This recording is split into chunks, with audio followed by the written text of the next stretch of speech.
Sejam bem-vindos, essa é a segunda parte da mensagem sobre mapeamento espiritual. Nós estamos na segunda igreja Batista de Palmas, aqui no Tocantins, e você é nosso convidado para orar e clamar ao Senhor. Vamos orar juntos, Pai, no nome do Teu Filho Jesus. E mais uma vez, tomamos posse da verdade da Tua palavra. Escolhemos, Pai, escolhemos crer, decidimos acreditar naquilo que está escrito. Nós decidimos crer que o Senhor é um Deus que faz a ferida, mas que cura essa ferida.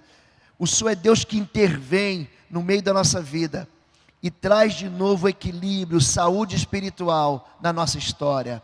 Atrai-nos essa tarde mais uma vez com as Tuas cordas de amor, para esse lugar de intimidade, junto às Tuas fontes e junto ao Teu trono de glória, em nome de Jesus, amém. Amém, gente?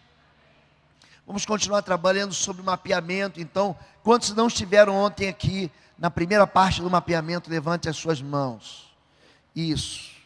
Vou fazer uma pequena introdução aqui, dizendo que, quando você pega o livro de Josué, o livro de Josué é um livro que anuncia, que traz uma série de princípios de batalha espiritual.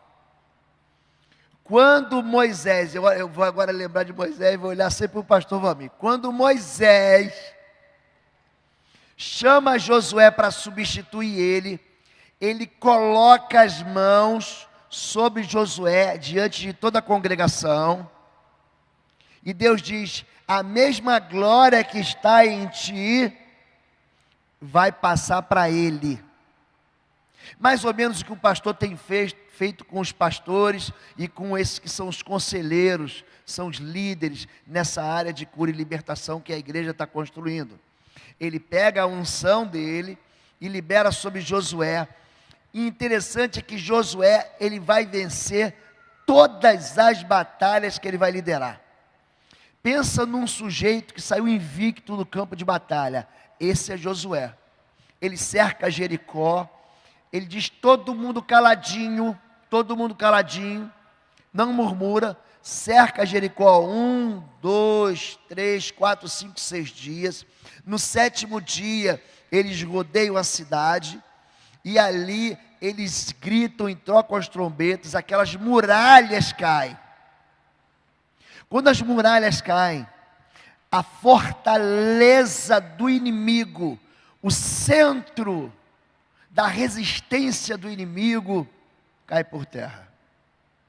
A partir dali, com exceção do episódio de Ai, quando Acã traz o que é maldito para dentro do arraial, ele vai vencendo um inimigo após outro.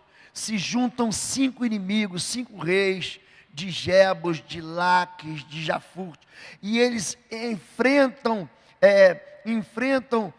Josué, fazem resistência e são derrotados. Então aquelas confederações de reinos vão sendo destruídas umas após outras.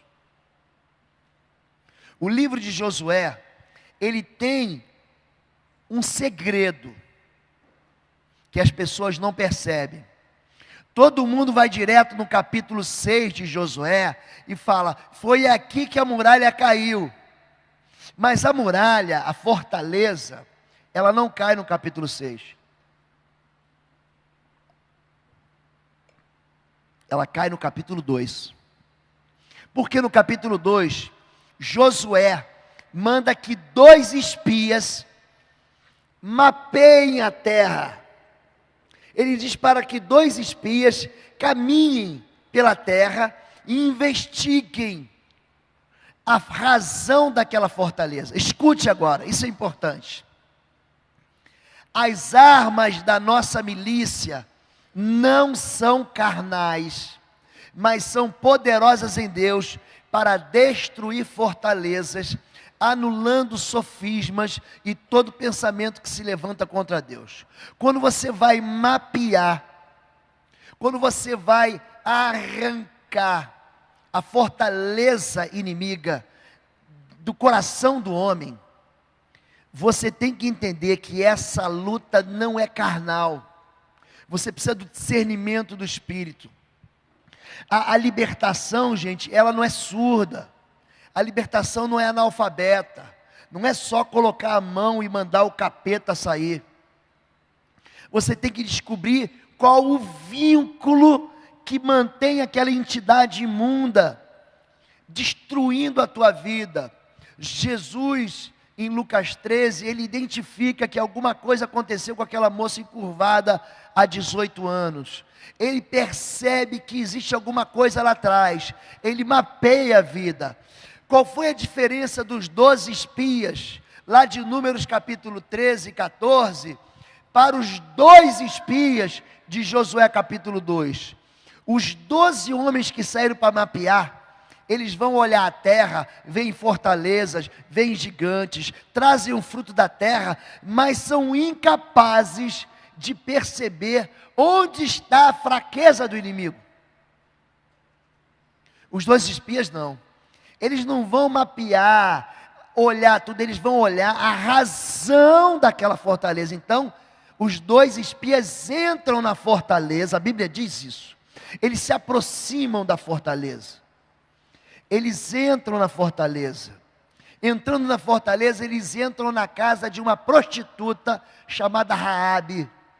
E mais do que isso, eles passam a noite dentro daquela fortaleza, dentro da casa daquela prostituta. Eles se aproximam, eles investigam, eles entram e se aproximam mais um pouco, eles entram dentro da ferida, e eles percebem na escuridão da vida, o que é que de verdade mantinha aquela fortaleza em pé.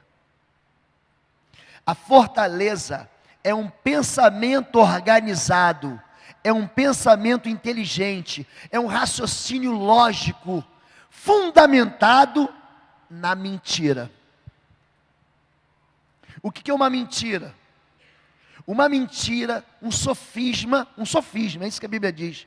A nossa luta não é contra carne e sangue, mas contra, as nossas armas não são espirituais, não são carnais, mas elas são poderosas para destruir fortalezas, anulando, desfazendo sofismas.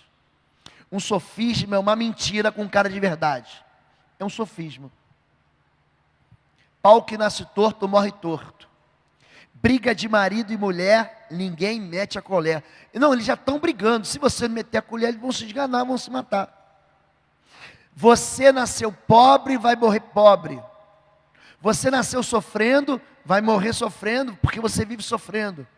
São mentiras, são fortalezas.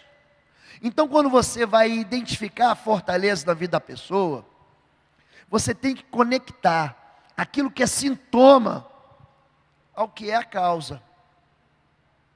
Não adianta dar o remédio para esconder, para camuflar o sintoma. Você tem que descobrir o que está dando sustentação àquela infecção na vida da pessoa. E é isso que o mapeamento faz. Agora, o mapeamento é feito com muito cuidado. Você precisa de tempo. Você não resolve a vida de ninguém com 15 minutos de oração. Não resolve. Existe no coração dela uma semeadura de 5, 10, 20, 30, 40 anos de erva daninha. Você lança semente de erva daninha. A pessoa chega no gabinete, senta. Um mês de convertido, fala: e aí, pastor? Cadê as flores do campo? Meu filho, primeiro você vai arrancar as ervas daninhas. Você vai preparar a terra de novo. Você vai semear flores do campo. E aí você vai colher flores do campo. Você destruiu tua família. Agora você vai restaurar tua família. Você destruiu a relação com os seus filhos. Você vai atrás. Pastores nem querem falar comigo mais. Você vai atrás. Você insiste. Você persiste. Você lava o campo que você está semeando com amor. Você pede socorro àquele que tem os bálsamos de cura. na sua vida. Dá trabalho restaurar. Dá trabalho libertar. Gente, dá trabalho libertar. Para uma vida que nós batizamos ano passado, eu contei aqui de um menino, de um rapaz, de 20 e tantos anos, que ficou 13 anos, de 26, mas que metade da vida dele, ele ficou no satanismo e no ocultismo. Você acha que não deu trabalho? Deu muito trabalho. Depois eu o atendia, e no princípio eu não conseguia falar para ele de Jesus. Eu começava a falar, já manifestava um espírito imundo. Eu passei durante 4 ou 5 atendimentos que eu fazia com ele, 1h30 só expulsando dominações, só expulsando legiões de demônios, gente. Isso é sério. E aí depois de um tempo aquelas fortalezas vão sendo enfraquecidas. E depois de enfraquecidas elas vão sendo eliminadas, o valente amarrado, por causa do nome daquele que é mais valente, que é Jesus de Nazaré.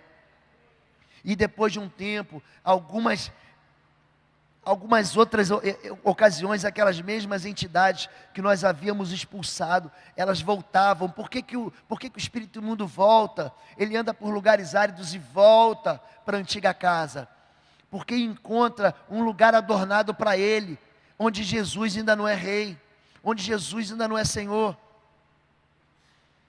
Nós saímos da casa dele com 6, sabe esses sacos de lixo preto de 100 litros? 6 sacos, 6 sacos, com todo tipo de objeto ligado ao ocultismo e à magia negra. Você sabe que o vínculo do sangue é terrível. Só de punhais, ele tinha uma coleção de punhais, na qual ele fazia o sacrifício de animais. Esse rapaz ainda não está pronto, mas um dia eu vou gravar com ele um vídeo, vou botar no canal. Aliás, entra no canal do YouTube, Oswaldo Lobo, só isso, Oswaldo Lobo, e se inscreve nesse canal. Oswaldo Lobo, você vai receber semanalmente 2, 3 vídeos de mensagens. E eu vou colocar o testemunho desse rapaz. Eu estou esperando ele crescer, ele amadurecer, ele encorpar na fé, ele criar uma musculatura. E vou colocar um vídeo desse homem para vocês saberem como é que é mapear. Então havia situações em que, por exemplo, tinha um espírito imundo que manifestava direto nele, direto. Praticamente todo dia manifestava esse espírito imundo, se expulsava. Na semana seguinte estava lá esse espírito imundo manifestado de novo. E um dia eu já aborrecido, cansado, em nome de Jesus, onde você está escondido? Fale! E eu não percebi, nunca tinha visto. O moço estava com a mão para trás, acorrentado, maniatado.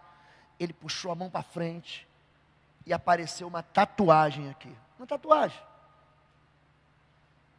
Quando eu levantei a tatuagem era a tatuagem justamente que representava aquele espírito imundo. E era uma tatuagem que tinha eles chamam de tribal, é uma espécie de uma tatuagem como uma aliança em volta do seu dedo, só que ela é marcada na pele. A tatuagem é um vínculo de sangue. A tatuagem é uma marca de escravo. A tatuagem muitas vezes é feita como sinal de aliança romântica entre um homem e uma mulher, é um pacto de sangue. A tatuagem, querido, é um pacto de sangue. No momento em que muitas igrejas e denominações têm resistência com relação ao uso do óleo na ministração, nós usamos, o óleo não faz nada. Quem cura, quem liberta não é o óleo, quem cura é Deus. Mas nós usamos como símbolo da ação do Espírito de Deus, só isso. Na hora que nós colocamos a mão e oramos, aquele moço deu um berro, aquele espírito imundo, ele deu um grito, que todos os atendimentos das salas pastorais tiveram que ser suspensos para ir socorrer o rapaz. Então, A grande chave para você trabalhar na libertação da sua própria vida é você descobrir o que foi que ligou você àquela derrota. Não apenas para falar, pastor, ora por mim, é para você se libertar disso. Não importa o seu passado, importa você romper com ele. Não importa a tristeza que você causou para si mesmo ou que alguém causou para você. Importa você renunciar a isso e confirmar aquela área da tua vida ou toda a tua vida no Senhor. Amém? Vamos caminhar então? Mapeamento espiritual, parte 2. Nós já falamos sobre muita coisa, herança, rebelião com nossos pais. A rebelião contra pais, só que tem sido amplamente tratado. É a razão do sofrimento. Você já sabe o que tem que fazer. Peça perdão para o papai. Peça a bênção da mamãe. Pastor, meu pai morreu. Minha mãe morreu. Ao final aqui nós vamos orar sobre isso. E é importante com que você coloque para fora isso. Eu vou comandar aqui uma oração que você vai fazer. No qual no mundo espiritual teu pai não vai ouvir, tua mãe não vai ouvir. Eles estão em outra dimensão, vou usar esse nome. Mas você vai liberar no mundo espiritual a tua vida de tudo aquilo que você fez de rebelião e que atingiu a tua própria história. Número 5, pecado encoberto. O que encobre as suas transgressões nunca prosperará, mas os que a confessa e deixa alcançará misericórdia. Que tipo de gente que encobre a transgressão? É gente que tem vergonha. São aqueles pecados que você diz, esse ninguém vai saber. O pecado encoberto às vezes é gerado por outra agressão que está encoberta. Se você é homem, porque mulher, normalmente a mulher quando chega no atendimento pastoral, ela conta tudo. Homem não. Homem ele esconde, ele vai contando a história aos pedaços. O gato subiu no telhado. Ele vai contando devagarzinho. Mulher não, mulher já abre. Normalmente, existem casos que funcionam ao contrário. Então, por exemplo, se o homem foi abusado, e existe, gente, isso é muito comum, uma enormidade de homens que foram abusados e que não falam, que escondem e que justamente operam de uma maneira contrária ao abuso. Exemplo, tratei de um rapaz, esse rapaz era seminarista, já ia ser ordenado pastor e caiu num caso de adultério com a esposa. Quando eu comecei a tratar ele me contou a história dele muito triste. Ele disse que o pecado é sexual, eu vou sempre na primeira vez que ele teve relação sexual, primeira vez. E eu perguntei, quem foi a sua primeira relação sexual? Ele contou que foi uma prostituta, e depois ele teve, pode ficar escandalizado, querido, mas é normal isso acontece muito, aliás não é tão normal assim, mas não é raro você encontrar. Esse rapaz tinha uma relação com o nome de 1000 mulheres que ele tinha se deitado. 1000 mulheres. E nesses casos, o que eu faço? Eu pego o nome dessas pessoas e eu faço ele pedir perdão a Deus por ter se feito uma só carne. E faço ele citar esses nomes e desvincular o nome dessas pessoas na vida dele. Para você que teve uma vida sexual pura, isso não é nada. Mas para ele se sente absolutamente impuro, condenado. Então quando ele confessa ter feito uma só carne, e diz o nome dessas pessoas, e diz, eu tiro de mim tudo que me prendeu, todo o laço de alma, a essa pessoa, E eu tiro delas, tudo delas que se prende a mim, as lembranças românticas, as promessas feitas, os juramentos, os pactos de amor. Ele se livra disso, mas nesse rapaz eu não conseguia resolver com ele. Até que um dia eu falei para ele, depois do 4º ou 5º atendimento, eu falei: você está mentindo para mim, tem pecado encoberto aí. Quando foi sua primeira relação sexual? E na verdade esse rapaz tinha sido abusado aos 8 anos de idade por um vizinho que tinha 14, 2 crianças. Mas a família dele morava no interior. Em vez de ajudar o menino que foi abusado, qual foi a reação da família? Começou a chamar o menino de mariquinha, de menininha, de gayzinho. Aquilo foi criando um ódio dentro dele. Ele não era homossexual, ele foi estuprado. E ele foi criando ódio dos primos, dos tios, dos pais, que todo mundo, eu sou homem, eu sou homem. Um dia com 13 anos então, ele vai no prostíbulo, se deita com a prostituta e diz: eu sou homem. E toda vez que ele lembrava, ele saiu daquela cidade, foi morar na capital. E toda vez que ele se lembrava daquele abuso, o que ele fazia para confirmar a sua identidade de homem? Transava com uma mulher, transava com uma mulher, transava com uma mulher. Eu sou homem, eu sou homem. Ele ouvia as vozes: gay, menininha, mariquinha. Esses são os nomes mais suaves que eu posso falar aqui. Esse rapaz então se levantou e começou então a confirmar a identidade dele de homem assim. Um dia ele entrou numa igreja evangélica cansado, o pastor fez um apelo: você quer mudar de vida? Levanta a mão. Ele veio à frente, fez o discipulado, só que aquilo está na cabeça dele. Qual é o pecado encoberto aí, gente? É o ódio, é a amargura, é a culpa. Amargura porque você me fez mal, culpa porque eu permiti que você me fizesse mal. Não só o ódio àquela pessoa que abusou aquele garoto, mas o ódio à família inteira. E ele entrou na igreja, fez discipulado, um moço bonito. Logo falou assim: não resolve, foi batizado, não resolveu. Vou fazer seminário, não resolveu. Vou casar com a filha do pastor, ela deve ter uma unção diferente, não resolveu. Até que um dia ele não aguentou e voltou àquela prática da relação sexual com as outras mulheres. Um dia, é escândalo. Como é que esse moço foi curado? Esse moço é uma bênção hoje. Ele restaurou o casamento dele, mas ele teve que perdoar os seus agressores. Você precisa levar a pessoa lá atrás, para ela perdoar. Ela ressente a dor, ela sente de novo a dor. A pessoa fecha os olhos e se lembra daquilo e tem que perdoar o ofensor.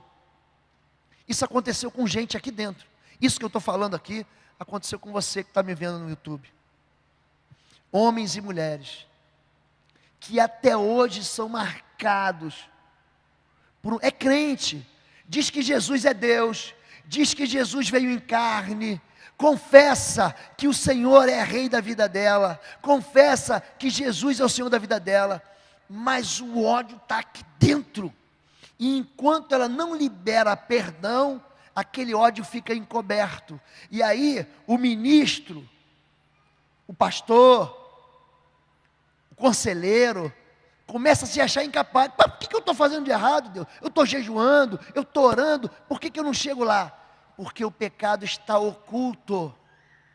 Então, a não ser que haja uma confiança extremamente forte entre o conselheiro e aquele que foi vítima, a pessoa não vai falar. Então, quando eu conto para você um exemplo, eu não conto nome, eu não conto cidade, eu estou preparando um material sobre confronto espiritual. Esse ano ainda eu lanço um livro sobre blindagem espiritual, o qual tem um pastor amigo meu que vai fazer o prefácio. Mas quando eu conto isso, eu ligo para a pessoa, eu vou contar o caso assim, eu não vou citar teu nome. Ih, pastor, pode até botar meu nome que eu já estou curado. Aliás, um sintoma de que a pessoa está curada é quando ela faz piada com a sua própria derrota. Quando ela faz piada com a derrota dela, ela está curada. Ela já não liga mais. Vocês receberam aqui um rapaz, um ex-travesti, vocês lembram disso? Um pastor? Aquele homem é curado. Ele vem aqui falar na televisão, para dizer, eu tropecei aqui. É cura. Está aqui a cicatriz, mas não dói mais. Pode apertar que não dói mais. Está bem? Pecado encoberto. E o pecado encoberto, a gente fica imaginando que é um pecado cabeludo, não é. É isso aqui, ó, falta de perdão. Examine-se o homem a si mesmo. Então coma do pão e beba do cálice. Pois quem come e bebe sem discernir o corpo do Senhor, come e bebe para a sua própria condenação.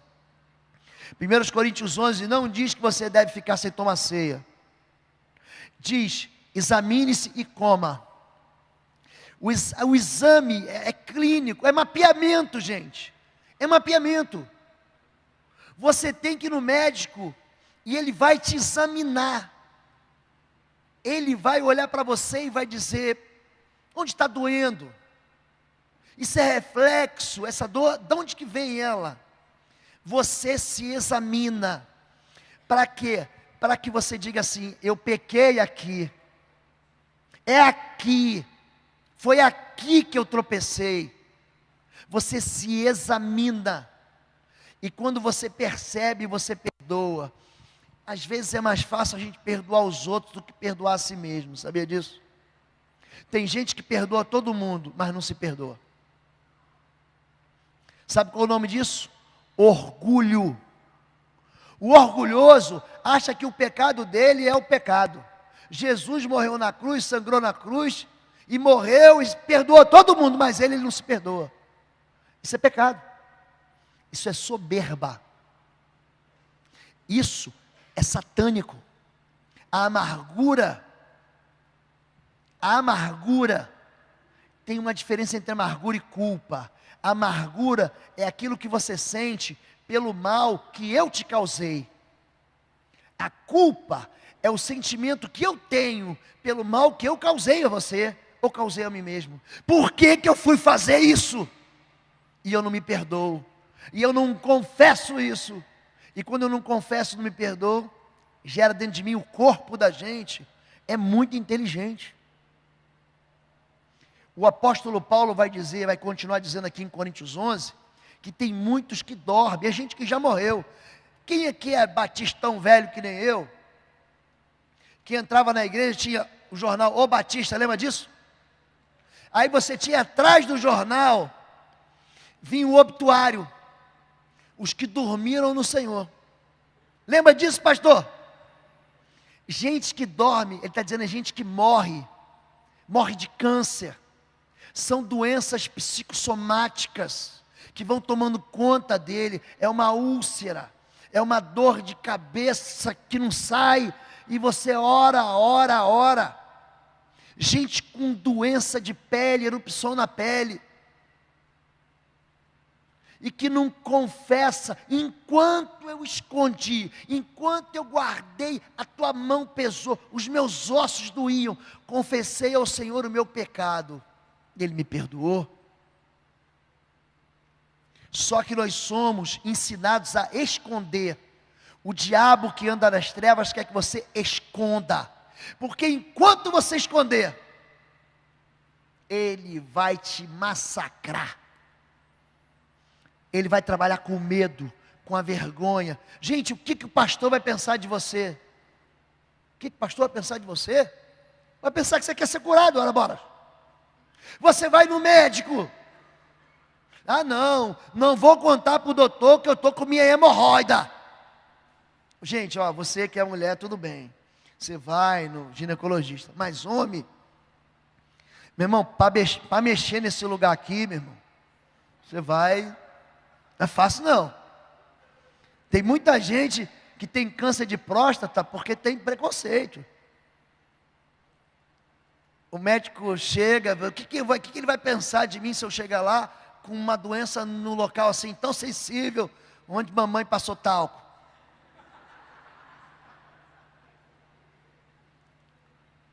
O médico espera curar você.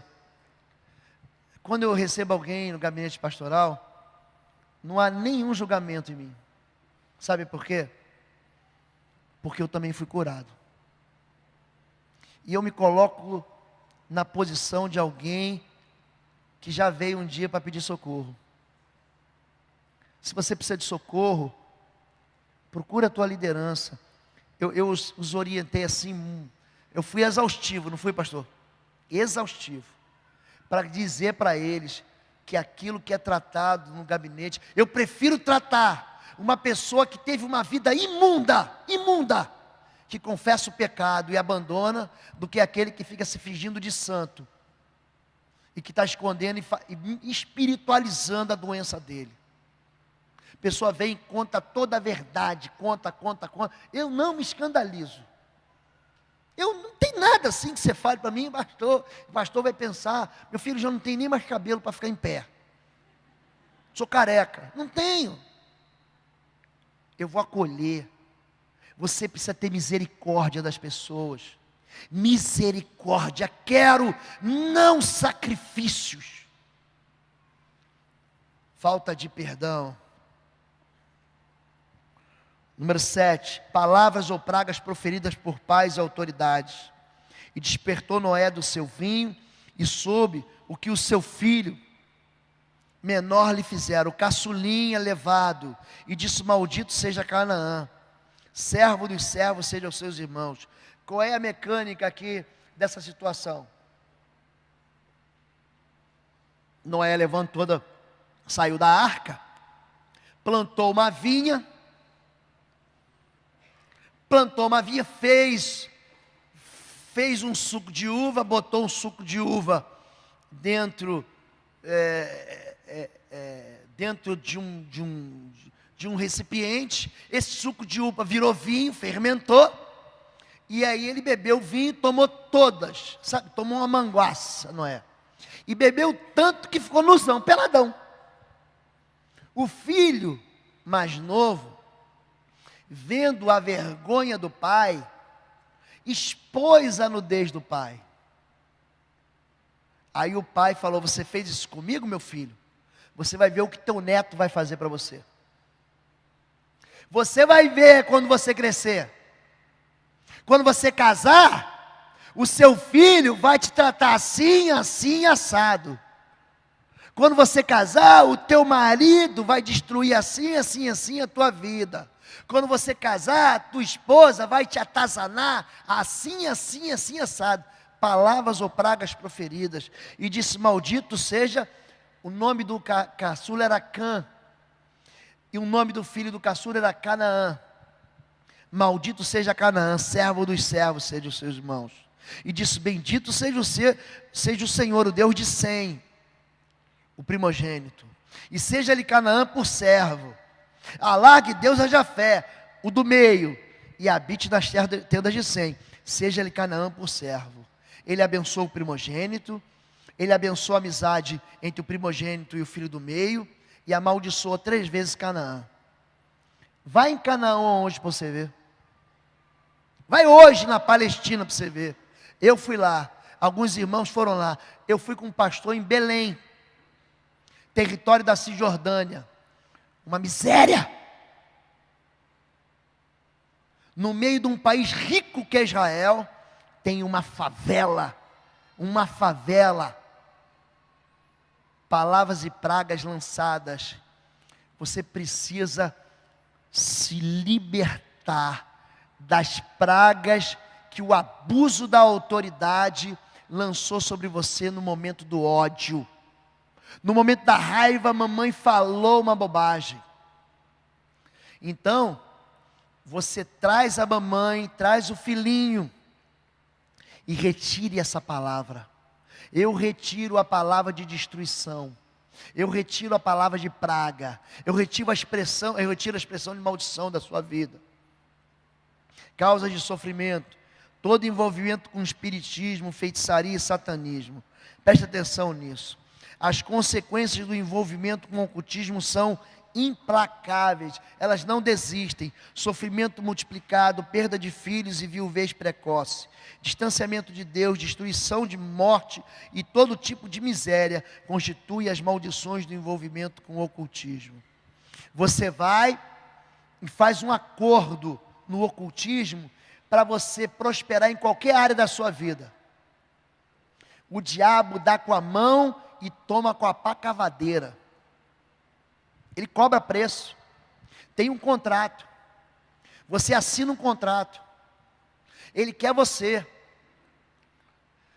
Eu tratei de um senhor, gente, um senhor, que durante o final do culto de libertação, ele passou muito mal e manifestou um espírito imundo. Esse senhor, ele tinha uma mãe que trabalhava num centro de ocultismo com o espírito de morte.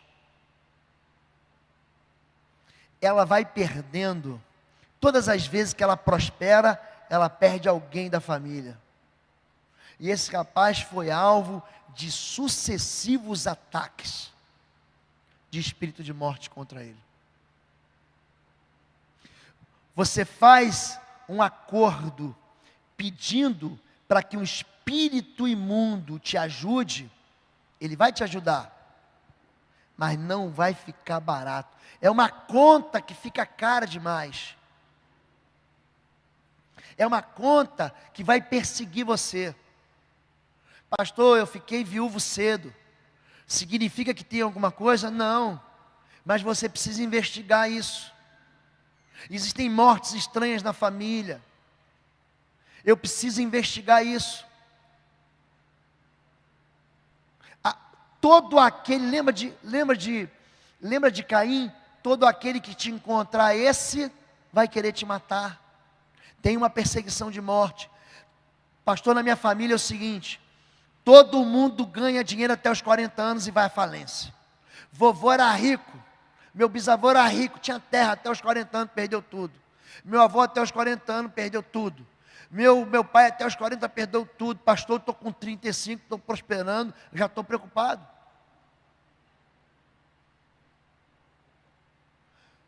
Perda financeira, pode investigar a morte, investigue. Eu já falei aqui, não sei se aqui no treinamento, perda financeira, investigue homicídio, tentativa de suicídio, aborto, sangue inocente derramado de animais em trabalhos, investigue filhos que não são sustentados pelo pai.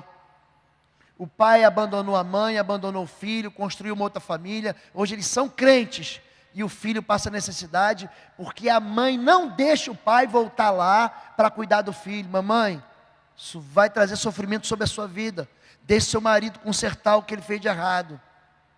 Ele separou da esposa, não vai voltar para a esposa mais não. Está casado? Existe uma lei na Bíblia do divórcio, existe uma lei na Bíblia em que o homem despreza a mulher. Você tem uma aliança nova, você vai ficar nela, mas aquele filho você vai ter que sustentar. Existe responsabilidade que você tem quando você peca. Cuide daquele filho, porque aquele filho não é bastardo, é o teu filho. A pessoa está passando por situação econômica difícil, olha os negócios dele, verifique os negócios dele. Você está pagando teus empregados direito? Está passando por dificuldade financeira? Verifique se houve fraude na sua vida. Se você ganhou dinheiro ilícito, confesse isso. Abandone. Pastor, não tem como devolver. A Bíblia diz o seguinte: aquele que rouba, não roube mais, trabalhe. A partir de agora você vai trabalhar. Até aqui tudo bem, gente? Vamos continuar. 9. Contaminação espiritual. Eu vou continuar falando sobre sangue. Não façam cortes em seus corpos por causa dos mortos, nem tatuagem em si mesmos. Não recorram aos médios, nem busquem os espíritas, pois vocês serão contaminados por eles. Eu sou o Senhor, o Deus de vocês. Não, olha, contaminação. Você sabe o que é contaminação? Tem um vírus na cidade, é o ebola. Quando você encosta, você pega.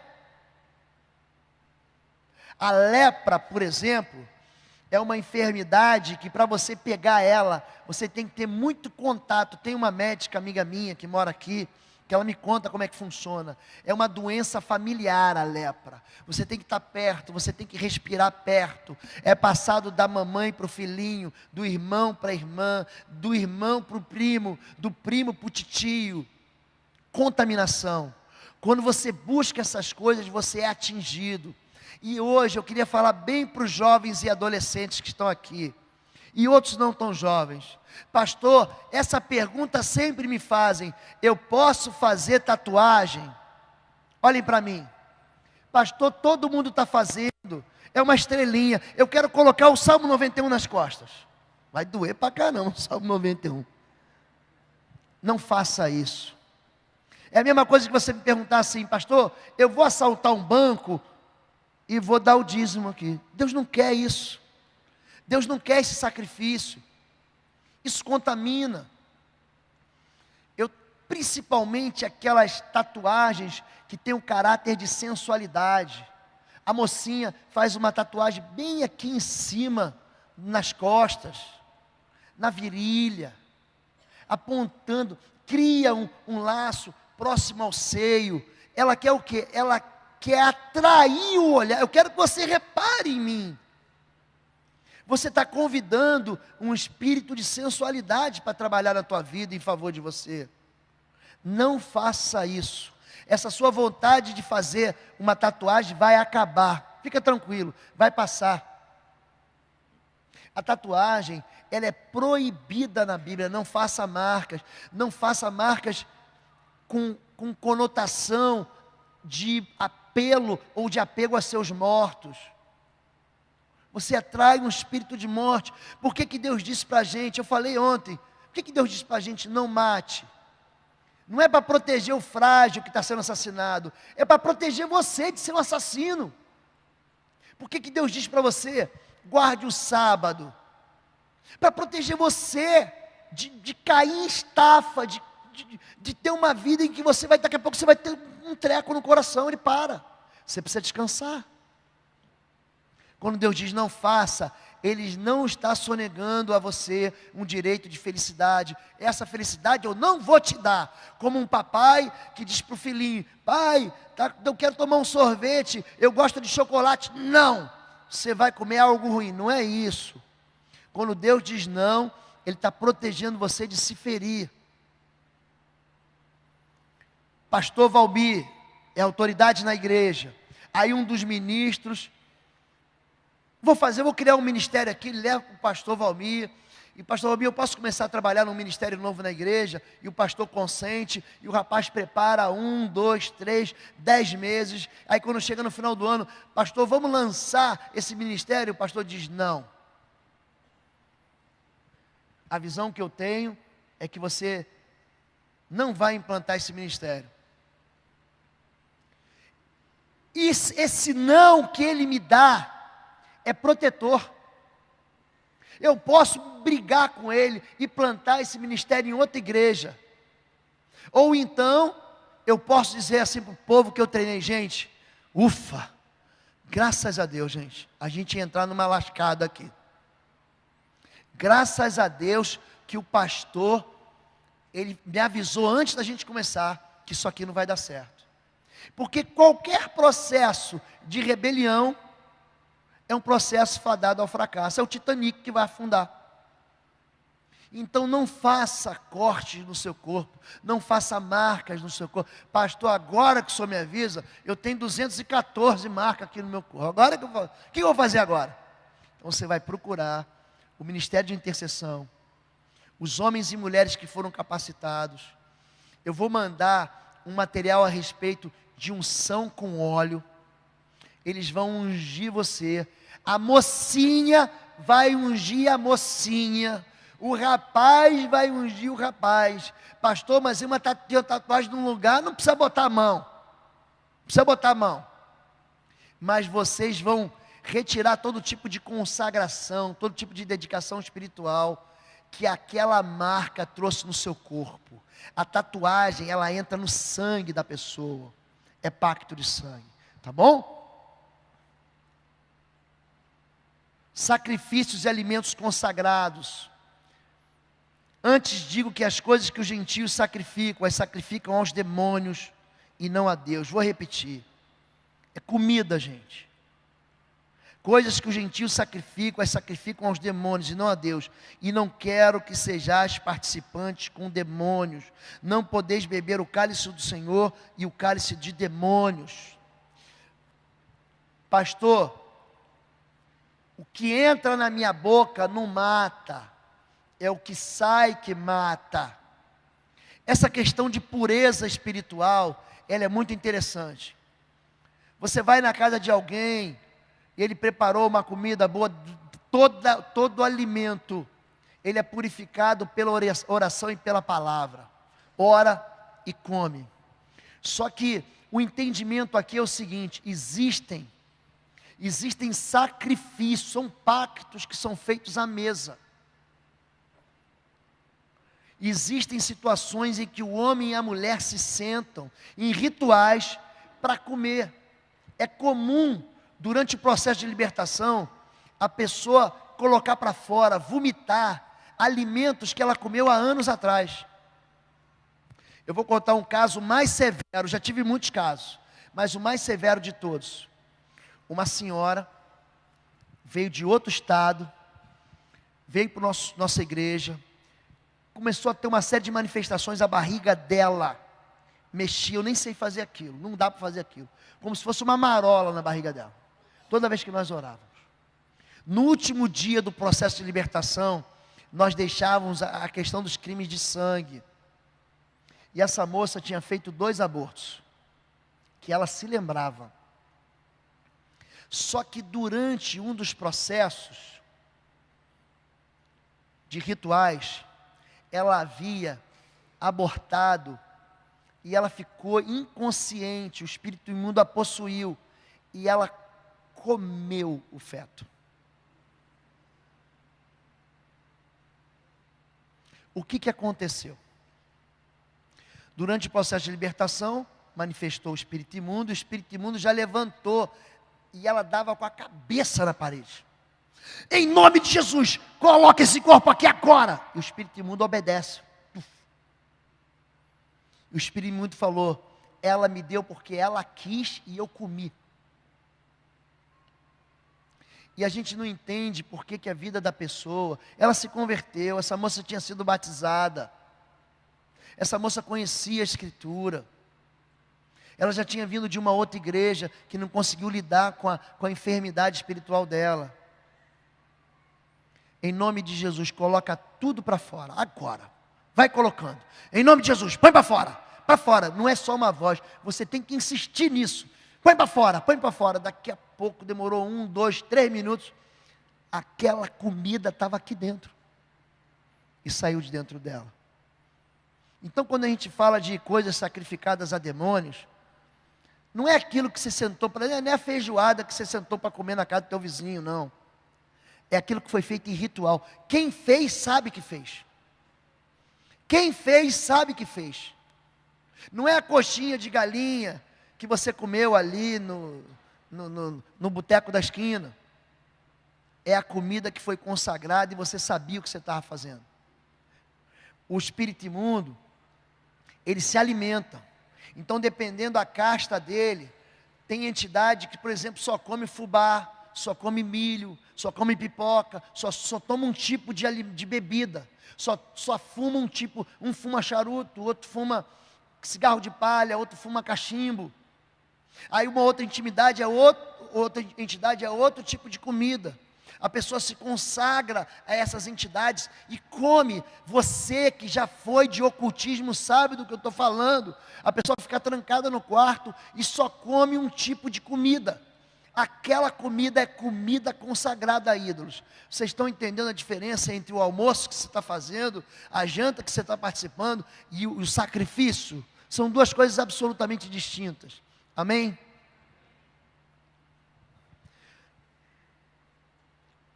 9, causas de sofrimento: necromancia, reza e devoção a mortos, devoção a orixás e santos. Este é um desdobramento do anterior. Rezar a um santo é cultuar um morto. Morreu, gente. Não é onisciente, não é onipresente, não é onipotente. A necromancia faz você apelar aos mortos. Cada vez que isso ocorre, a pessoa está caindo no abominável engano da necromancia, pensando que está invocando Deus, um espírito de luz, está na verdade se sujeitando a um espírito de morte. 10, tentativa de suicídio, história de suicídio na linhagem. Isso aqui é importante você saber, tá? Sintomas evidentes: forte sentimento de fracasso. Você que tem depressão, olha para mim. Você que está em casa e que está com vontade de dar cabo da sua vida. Deus é Deus de vida, não é de morte. O espírito imundo, Satanás, tentou Jesus para ele se jogar do pináculo do templo, no tempo que Jesus estava fraco, 40 dias de fome. O inimigo vai usar a tua fraqueza, a tua depressão, a tua tristeza profunda, o teu pânico, para dizer para você: dá um fim na sua vida. Isso é mentira, isso é mentira. O nosso Deus é Deus de eternidade, o nosso Deus é um Deus de longura de vidas, o nosso Deus é um Deus de vida eterna, o nosso Deus é um Deus de vida em abundância. A vida que Deus te deu é para você viver até o fim, até o fim, até o fim. Não caia no engano de que você vai tirar a sua vida e as coisas vão melhorar, que não vão. Deus deu a vida e só Deus pode tirar a vida, querido.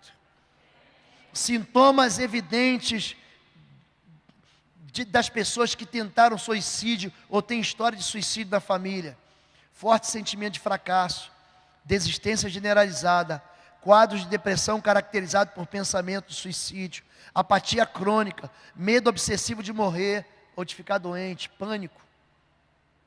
É um pacto de sangue com espíritos de morte, fracasso, bancarrota e depressão. É também um sacrifício humano. Quando você tratar de gente deprimida, presta atenção, porque o inimigo vai tentar enrolar ela, vai tentar enganar essa pessoa, e vai tentar dizer coisas como: acaba com a sua vida. Eu era jovem, e eu não era cristão ainda. Eu era aspirante ou tenente, num batalhão lá em São Paulo. E um jovem soldado ficou terrivelmente possesso dentro do alojamento de uma companhia, a qual eu era o comandante. E como nós não sabíamos como lidar com aquilo, eu chamei um outro aspirante que era meu amigo, e era pastor. Aliás, não era pastor, ele era evangélico, mas não era pastor. E eu chamei, e quando ele chegou lá, ele já amarrou o espírito imundo, está amarrado em nome de Jesus. E tinha ocorrido um suicídio uma semana antes. Um outro soldado, aliás, um outro militar, tinha tirado a própria vida em frente ao mastro de formaturas, o mastro da bandeira do quartel. Eu nem percebi aquilo, não liguei uma coisa à outra.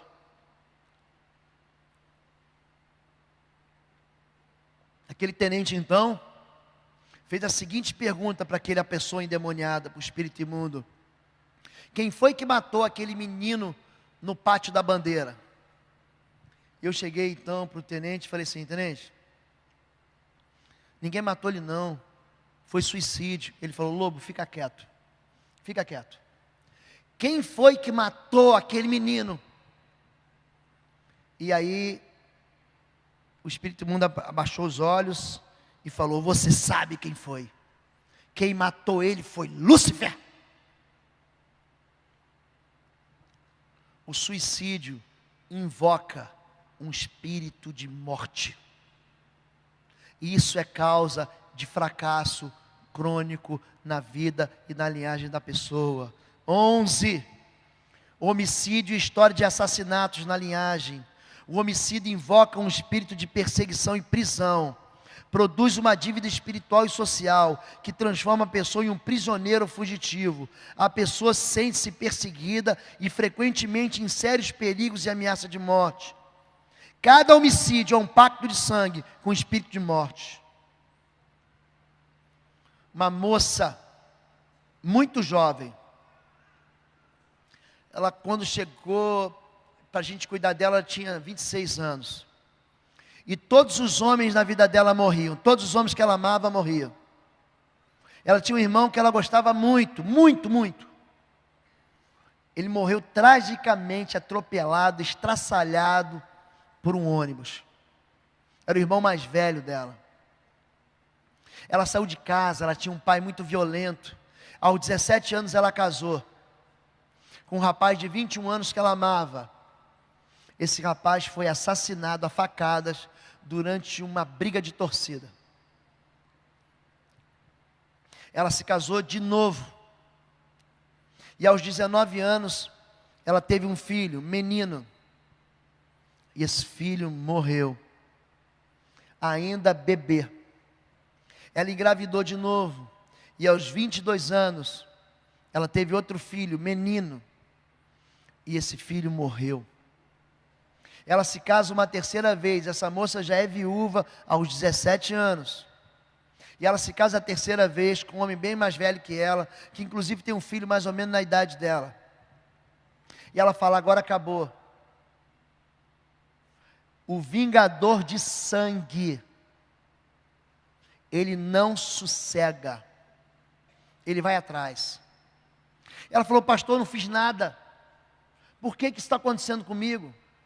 Ela casa com esse moço, fica 2 anos e fala, agora acabou. Aí o que aconteceu com essa moça?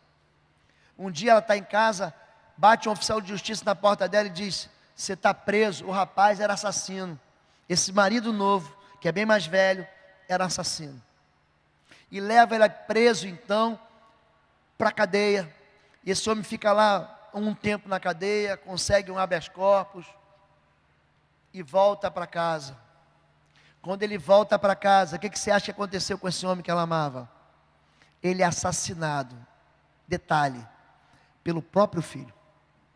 O próprio filho mata o pai, por causa de uma discussão com herança. O pai separado da mãe, o filho toma as dores da mãe e mata o pai.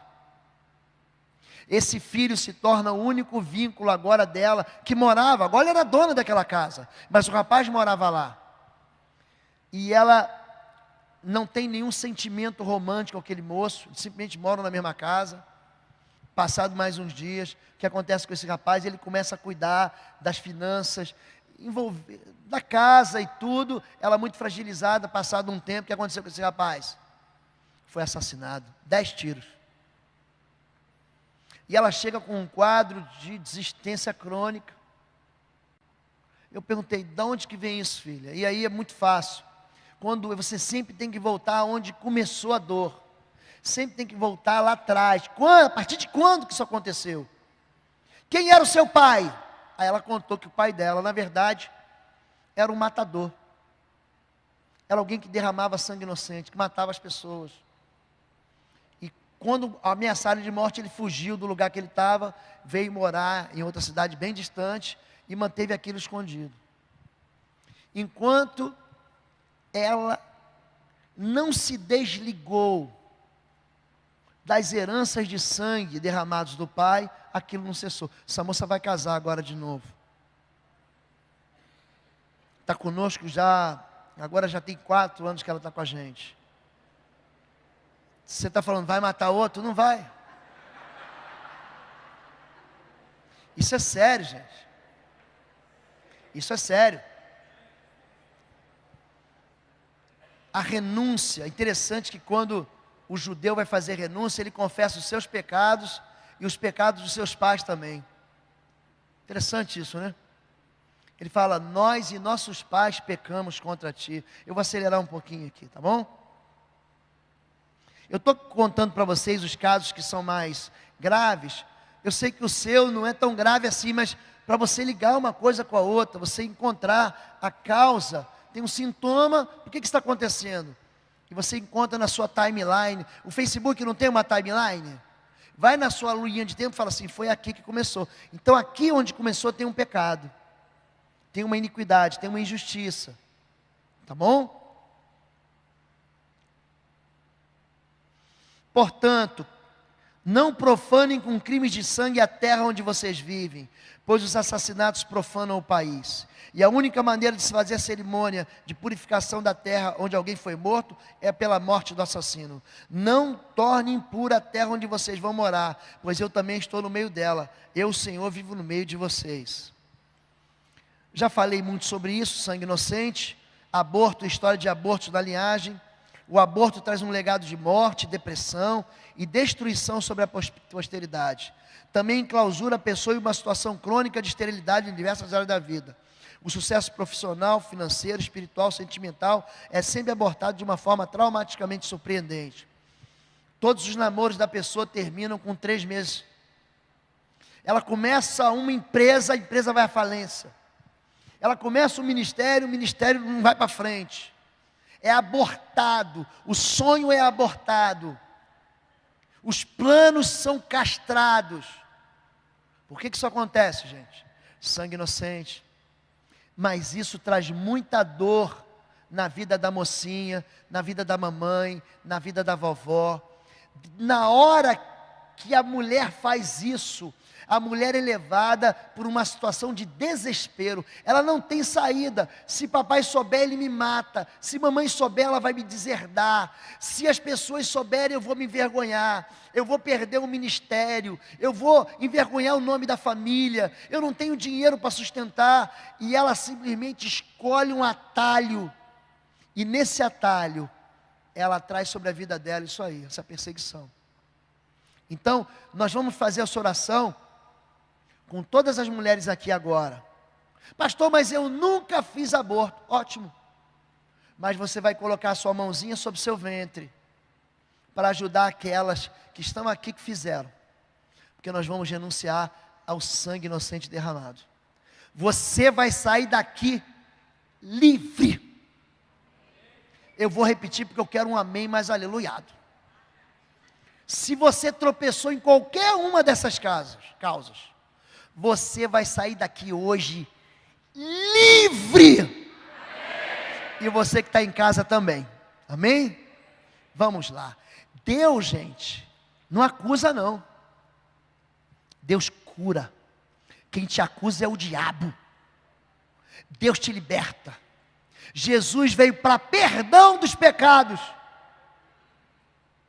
Ei, mulher, todo mundo quer apedrejar a moça, Maria Madalena. Onde estão os teus acusadores? E ela responde: foram embora, Senhor. Pois eu, Jesus de Nazaré, também não te condeno. Vai e não peques mais. Hoje é dia de sepultar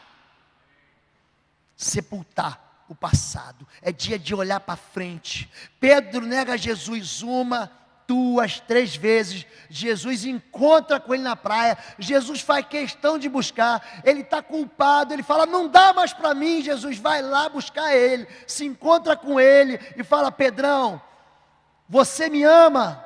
Você me ama. Você me ama. Você me negou 3 vezes, mas eu sei que você me ama. Ele faz Pedro confessar 1, 2, 3 vezes e diz: não acabou, Pedro.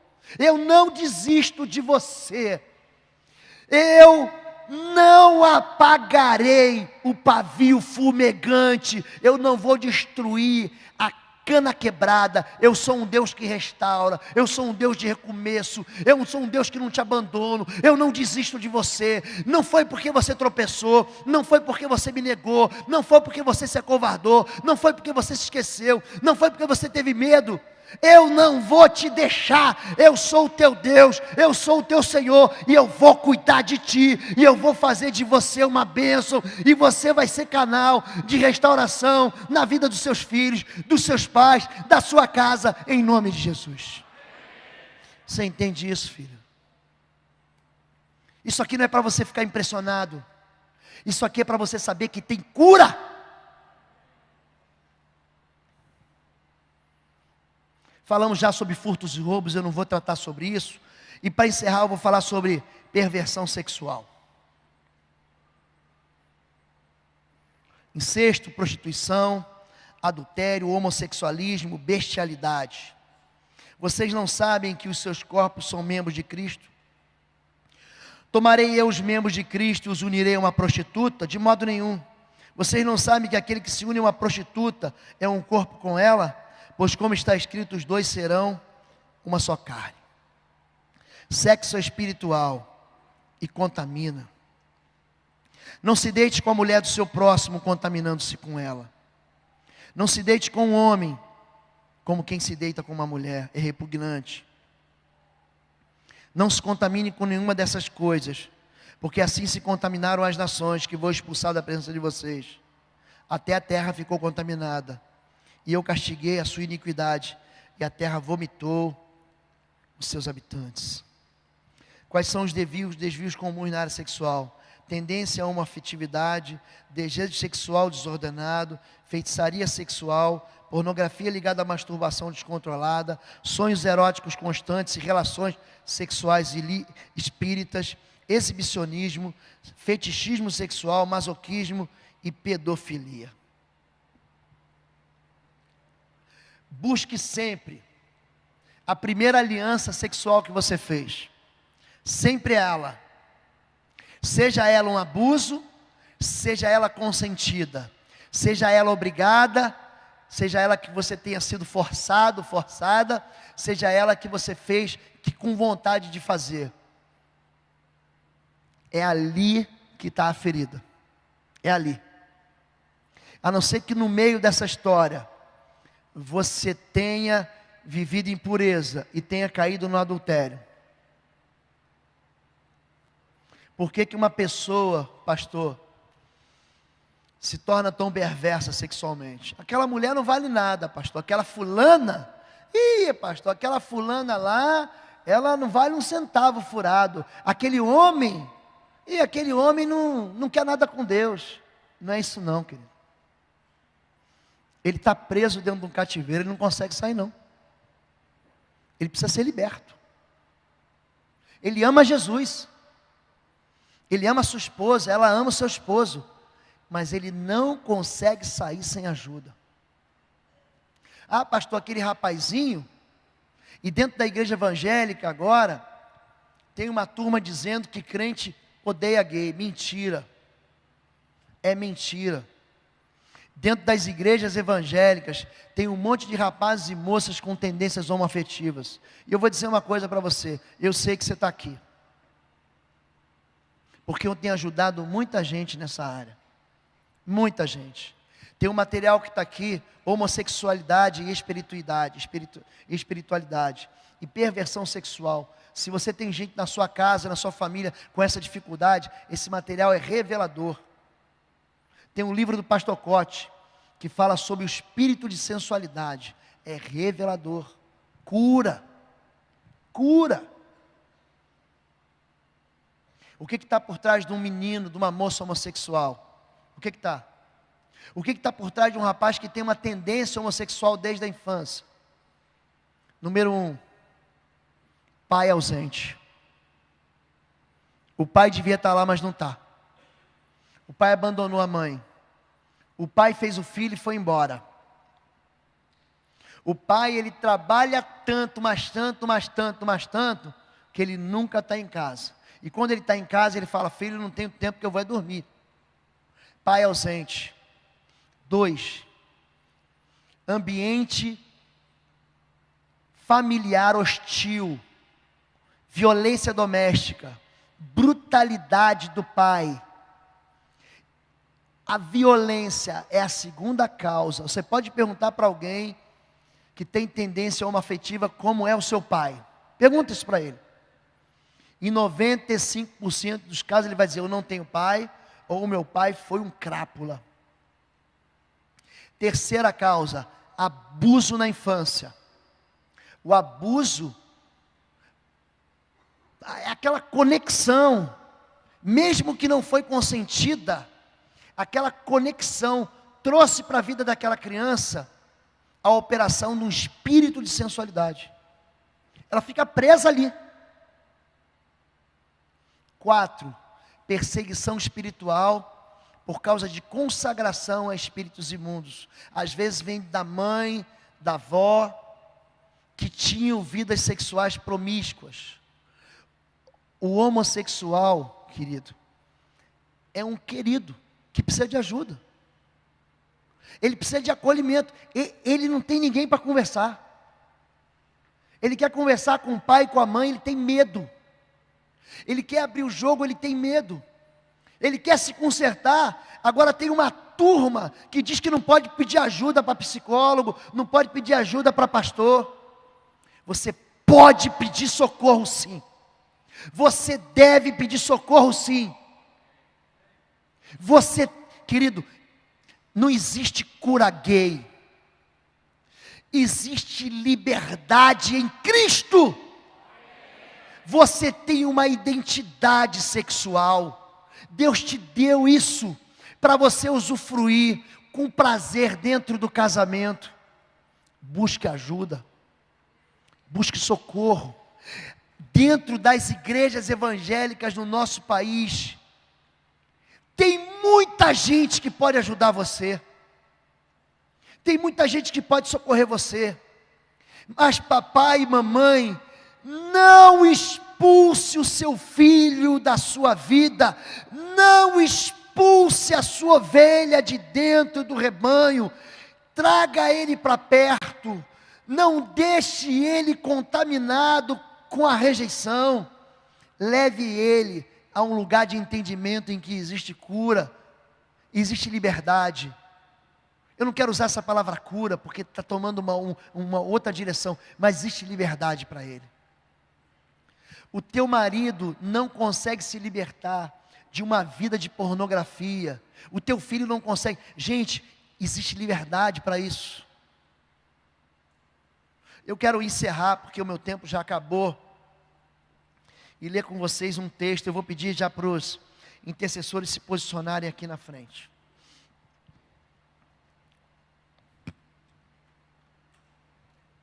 A renúncia aos pecados, é um repúdio público em relação a todos os envolvimentos e comprometimento com o reino das trevas, santificado através da autoridade do sacrifício do nome de Jesus. Fundamenta-se no princípio bíblico de que tudo que concordamos na terra é concordado nos céus, e tudo que discordamos na terra será discordado ou desligado nos céus. Veja o que diz Esdras 9, a mesma coisa está em Neemias 9, a mesma coisa está em Daniel 9. Lembra dessa palavra, ó.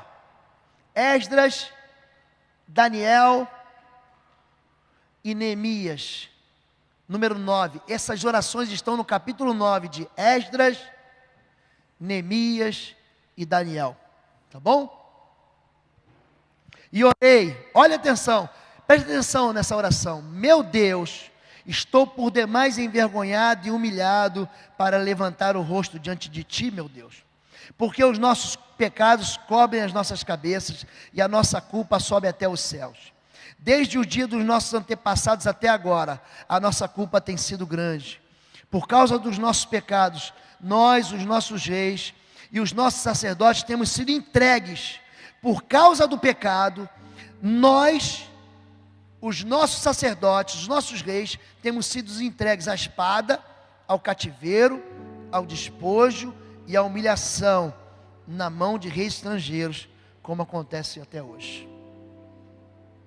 Por que eu estou sendo entregue, pastor? Por que minha vida perdeu o controle?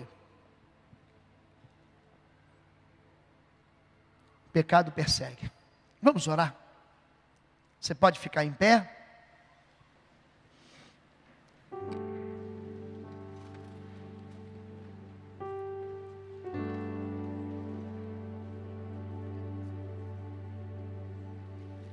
Fique em pé.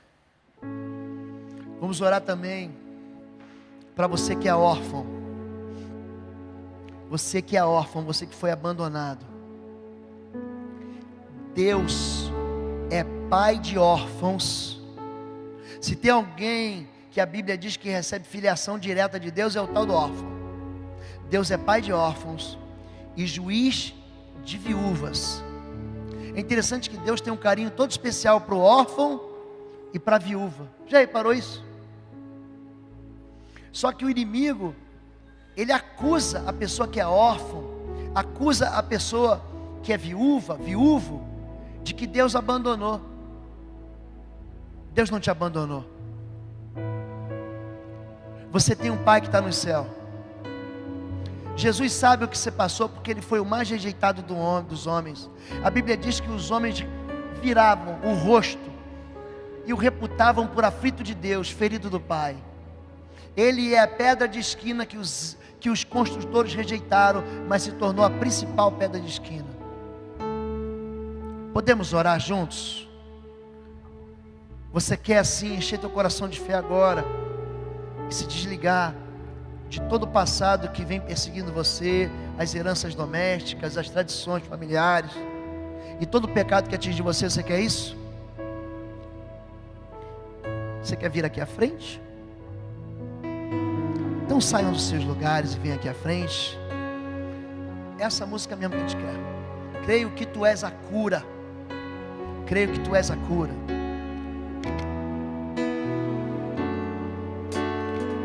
Venham, podem vir aqui. Escutas quando clamo, acalma o meu pensar, me levas pelo fogo, curando todo o meu ser. Confio em Ti, confio em Ti. Creio que Tu és a cura, creio que és tudo para mim.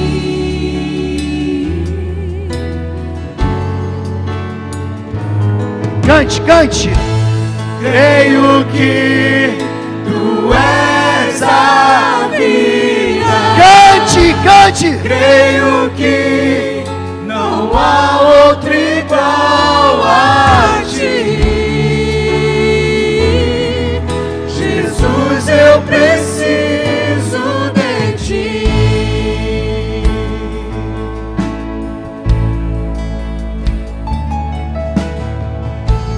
Amém.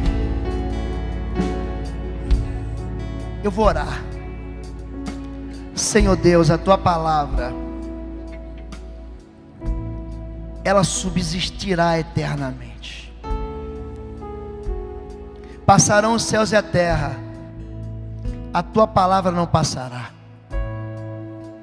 Nem um jota, nem um tio da Tua lei vai deixar de se cumprir. A Tua palavra foi pregada aqui com simplicidade e com verdade. E agora os Teus filhos vêm à frente, confessando os seus pecados, as suas culpas, as suas contaminações. E eu quero convidar e concordar aqui na terra, que o Teu Espírito Santo de Deus, tem toda a liberdade para entrar no coração, nas fortalezas, nos esconderijos, nas sombras, nas penumbras, e retirar todo vínculo do diabo, todo vínculo satânico, toda perseguição maligna é desfeita agora, em nome de Jesus. Como autoridade do nome de Jesus, e como igreja do Senhor, eu enfraqueço agora, toda fortaleza maligna, todo sofisma, toda mentira satânica, é retirada agora em nome de Jesus. E o Senhor Jesus de Nazaré, que veio para libertar cativos, e está conosco aqui, tem toda a liberdade para tirar esse povo do cativeiro. Fica conosco, Deus, em nome de Jesus. Amém. Repita comigo assim: Senhor meu Deus, eu preciso que você fale isso. Eu quero que você fale. Você não precisa gritar, mas eu quero que cada palavra que nós conduzirmos você a falar, cada gesto, você vai fazer. Quando eu pedir para você colocar a mão na sua cabeça, você vai colocar. Quando eu pedir para você colocar a mão nos seus olhos, você vai colocar. Quando eu pedir para você colocar a mão sobre o seu ventre, você vai colocar. Você vai repetir, sem nenhuma vergonha, ainda que você não tenha cometido esse pecado, mas você vai repetir. Amém, queridos? Queridos, você me dá autoridade para eu orar por você. Você quer o fim do cativeiro hoje, querido? Você precisa querer sair do cativeiro. Você precisa querer sair da prisão. Feche teus olhos agora e diga assim: Senhor meu Deus e meu Pai que está nos céus, em nome de Jesus, eu confesso que o Senhor é o meu Deus, o Senhor é o meu Rei, o Senhor é o meu Salvador. Eu sirvo a Ti e eu não sirvo mais a nenhum outro. Eu quebro aqui toda a ligação que eu tive com qualquer espírito imundo. Eu quebro todos os pactos. Eu quebro todas as dedicações espirituais que eu celebrei nas trevas, que eu celebrei no oculto. Em nome de Jesus, eu retiro agora todo o poder e toda a legalidade que foi dada a Satanás. Eu retiro da minha vida, da minha família, da minha história, da minha casa e do meu futuro. Em nome de Jesus, eu declaro no mundo espiritual que eu amo os meus pais, mas eu confesso que eles não foram justos diante do Senhor. Por isso eu confesso os abandonos, a orfandade, os abusos, a violência, as falhas na paternidade, a busca pelo ocultismo. Eu confesso a feitiçaria, a bruxaria, a magia negra, o espiritismo. Eu confesso os adultérios. Em nome de Jesus, eu me desligo, eu me solto de todas as prisões espirituais a qual eu fui submetido. Em nome de Jesus, eu libero perdão sobre todas as autoridades, meus pais biológicos, meus pais que me criaram, meus professores, aqueles que governaram a minha vida e que me machucaram. Em nome de Jesus, eu aqui e agora os perdoo por toda injustiça, por toda violência, por todo o mal que me fizeram. Eles não me devem nada. Eu os perdoo porque eles me trocaram por outra família. Eles me trocaram pelo jogo, pelas drogas, pela cachaça.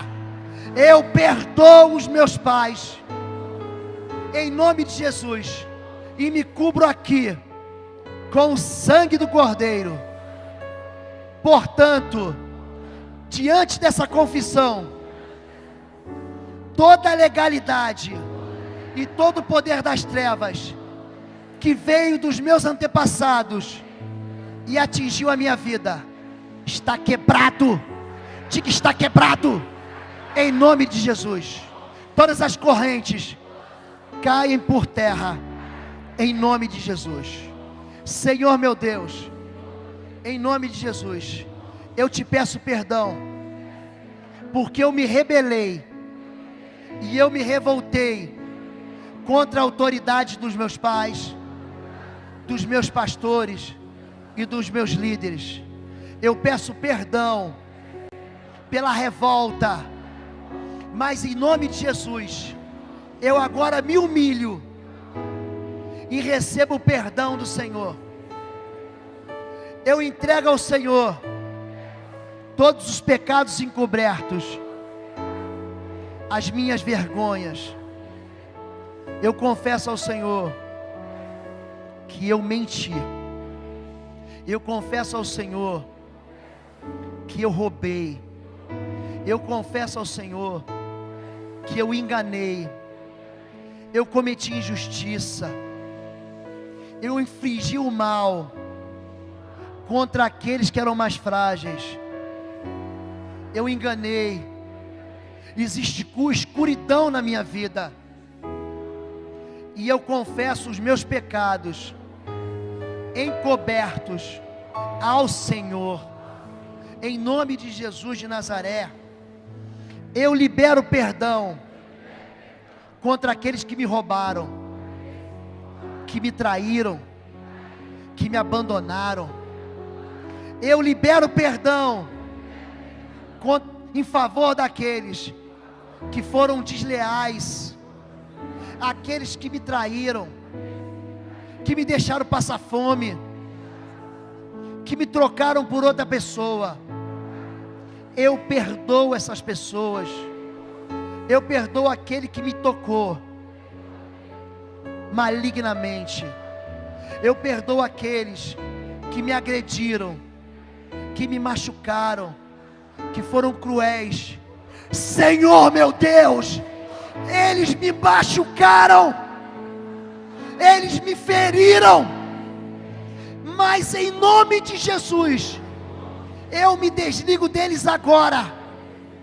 Eu os perdoo, em nome de Jesus de Nazaré. Eles não me devem nada. Senhor meu Deus, eu também confesso que existem áreas da minha vida que eu mesmo preciso de perdão. Senhor meu Deus, eu escolho crer que aquele sangue derramado me favoreceu e me purificou de cada um dos meus pecados, dos meus crimes hediondos, das minhas injustiças. Eu saio daqui perdoado para uma vida nova, e nenhuma condenação há sobre a minha vida, nenhuma acusação tenha mais poder sobre mim, porque os meus pecados estão entregues na mão do Senhor da vida, aquele que veio para perdoar os meus pecados.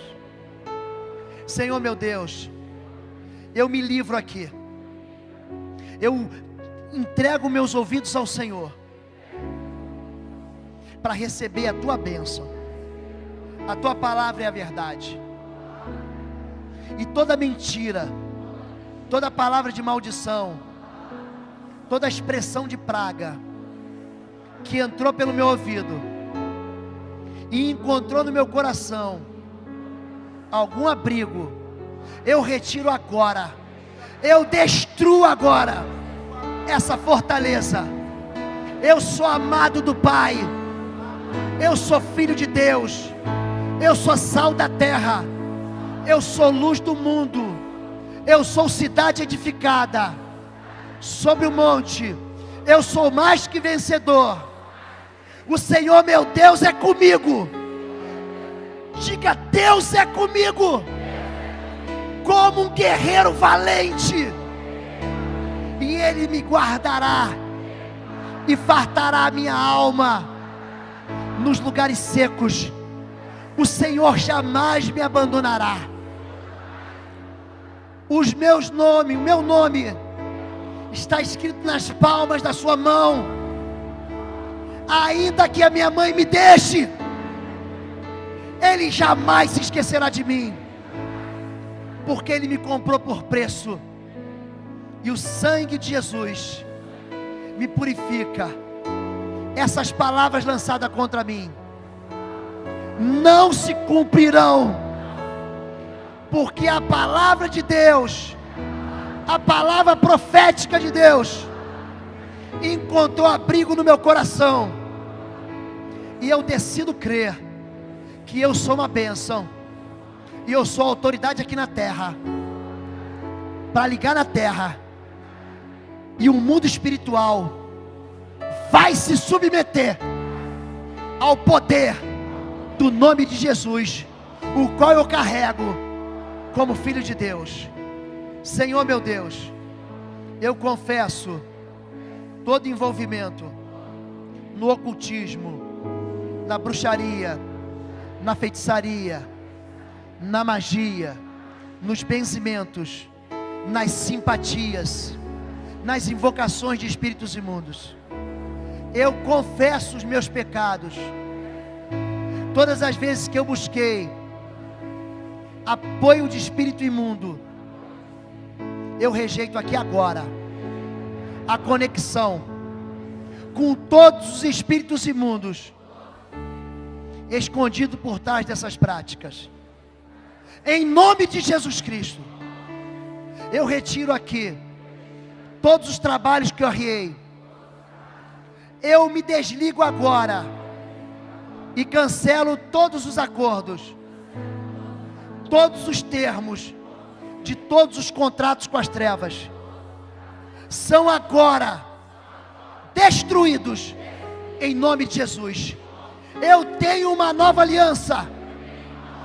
Diga, eu tenho uma superior aliança no sangue do Cordeiro de Deus, que tira os pecados do mundo.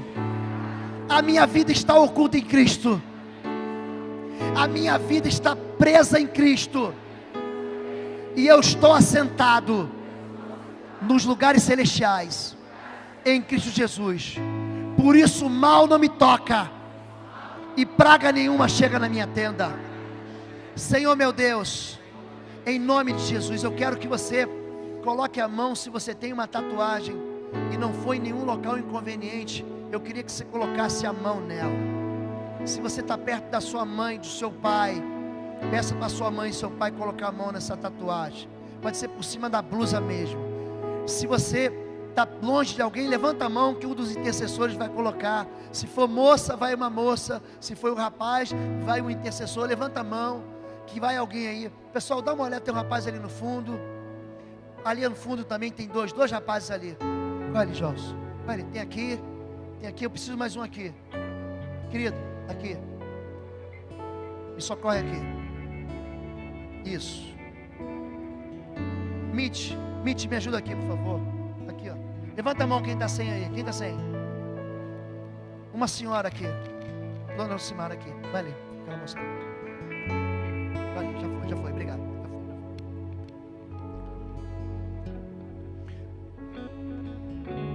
Diga assim, todos vocês: Senhor meu Deus, em nome de Jesus de Nazaré, eu confesso que eu desobedeci a tua palavra, e eu marquei o meu corpo em desonra ao Senhor. Eu estou arrependido. O que eu fiz na rebelião, eu fiz na ignorância, e Deus não leva em conta o tempo da ignorância. Eu consagro aqui agora essas marcas de tatuagens ao Senhor dos Exércitos, e nenhum vínculo existe mais entre essas marcas e qualquer espírito imundo ligado a elas. A minha vida tem uma outra marca. Diga, a minha vida tem uma outra marca. A minha vida está marcada, selada com o Espírito Santo da promessa. Na minha vida há uma unção. Eu sou separado para Deus. O Senhor me marcou para sempre como seu filho. E essas tatuagens não têm mais nenhum valor espiritual, porque estão consagradas a Deus. Em nome de Jesus de Nazaré, diga amém. Continue ainda, estamos chegando no final. Senhor meu Deus, eu peço perdão por todas as vezes que eu invoquei, através de rezas, através de invocações, através da necromancia, da consulta de mortos, da devoção a mortos. Eu me desfaço agora dos fios espirituais que me ligam a esses espíritos de morte, em nome de Jesus de Nazaré. Eu confesso, eu quero que todos vocês digam isso. Eu confesso que eu tentei dar cabo da minha vida. Eu confesso que eu pensei em tirar a minha vida. Eu confesso que por algumas vezes eu tentei me matar. Senhor Jesus, me perdoe, porque no momento da dor, da desesperança, no momento do sofrimento, eu pensei em tirar a minha vida. Mas em nome de Jesus, eu quebro aqui todo o direito de perseguição satânica com o espírito de morte. Eu vou viver até o fim, e o Senhor me fartará com longura de dias, com fartura de dias sobre a face da terra, e eu entrarei na eternidade, e lá não haverá mais morte, nem mais dor, nem mais sofrimento, e nem mais maldição, porque o Senhor estará comigo para sempre. Eu viverei e não morrerei, em nome de Jesus. Eu peço perdão por todo homicídio, por todo aborto, por todo sangue inocente derramado. Todas as mulheres vão colocar a mão no ventre agora, todas vocês. Vocês homens, vão todos vocês colocar a mão nos seus corações agora. Porque se a moça fez aborto, o homem consentiu. Se a moça fez aborto, o pai obrigou, a mãe obrigou. Se a moça fez aborto, o homem que devia sustentar abandonou. Então, homens com a mão no coração, mulheres com a mão no ventre, diga assim: Senhor meu Deus, o meu ventre é ventre de vida. Ainda que a minha mãe tenha tentado me abortar, o Senhor me escolheu primeiro e me designou para viver eternamente. Eu quero pedir perdão, porque em algum momento da minha história eu transformei o meu ventre, eu consenti que o meu ventre se tornasse um sepulcro. E eu sei o que eu atraí sobre a minha vida. Eu atraí sofrimento, eu atraí maldição. Mas hoje eu confesso a Ti a minha iniquidade, o meu pecado não vai ficar mais encoberto. Hoje no mundo espiritual, eu confesso que eu consenti no derramamento do sangue inocente, mas eu consagro agora, livre dessa informação, livre dessa experiência perniciosa, eu hoje confirmo a bênção do Senhor sobre a sementeira do meu ventre. O meu ventre está purificado, e a minha herança, os meus filhos serão chamados de benditos para todo sempre, em nome de Jesus. Diga amém.